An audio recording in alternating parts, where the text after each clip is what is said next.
Hare Krishna. Temptation buys us on an installment basis. Suppose we want to buy a house and it is very expensive. Then we may decide to pay on an installment basis. So when we have to pay small amounts on a time period that is spread out, then it doesn't appear impossible to pay. While such installment based payment can help us to buy something that is expensive, but subtly we ourselves may get bought up on an installment basis by temptation.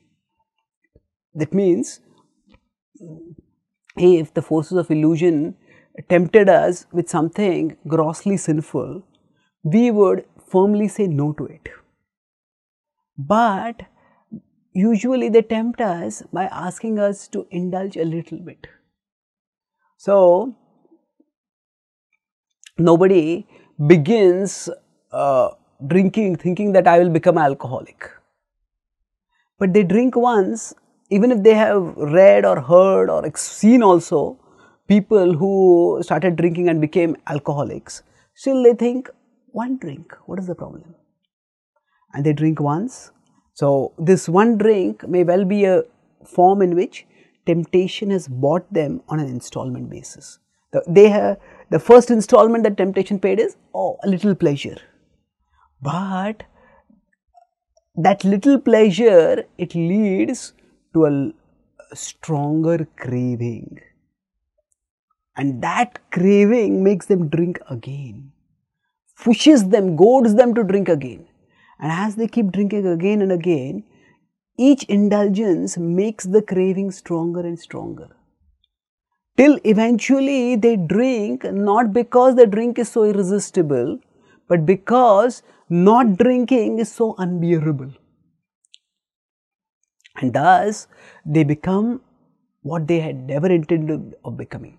Their whole life, their soul gets sold out to alcoholism, where they spend their money, their time, they ruin their career, ruin their relationships, they wreck their spirituality, all to get the little pleasure of drinking. And something which they would never have done initially, they ended up doing that because temptation bought them on an installment basis. The Bhagavad Gita states that the initial pleasure that we get in sensuality, that is followed by a long tail of torment.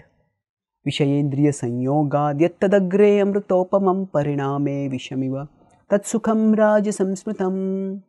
So, the pleasure that we get is like the money that we are being paid, but in the process our soul is being bought over.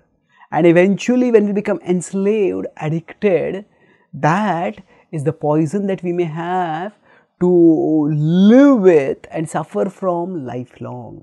So rather than risking such a selling of our souls for trivial pleasures, we can begin by using our intelligence to recognize the deceptive strategy of temptation and refuse even to take the harmless seeming, titillating initial pleasure.